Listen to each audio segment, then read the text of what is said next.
Champions লিগে Real Madrid মানে রাজকীয় এক ইতিহাস। ফুটবলের এই মহাযজ্ঞে শাসন করা দলটির পাশে 15টি শিরোপার দীপ্তি, আর সে কারণেই তাদের বলা হয় কিং অব ইউরোপ। এসি মিলানের মতো ক্লাবও যেখানে মাত্র 7টি শিরোপা নিয়ে দ্বিতীয় স্থানে, রিয়ালের শ্রেষ্ঠত্ব নিয়ে প্রশ্ন তোলার সুযোগ কোথায়?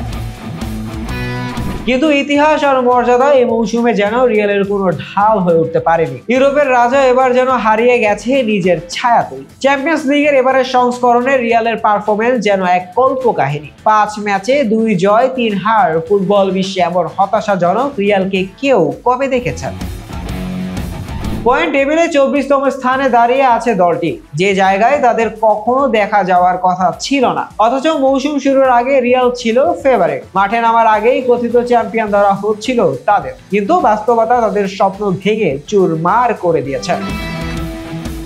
ফুটবল বিশ্বের সবচেয়ে দামি স্কোয়াডের মালিক রিয়াল মাদ্রিদ। ট্রান্সফার মার্কেটের তথ্য মতে তাদের স্কোয়াডের মূল্য 136 কোটি ইউরো, যা ফুটবলের ইতিহাসে দৃষ্টান্তমূলক। কিন্তু দামের সমান পারফরমেন্স তারা মাঠে দেখাতে পারেনি। পয়েন্ট টেবিলে তাদের অবস্থান আর স্কোয়াড মূল্যের মধ্যে পার্থক্য 23, যা চ্যাম্পিয়ন্স লিগে এই মৌসুমের সবচেয়ে বাজে।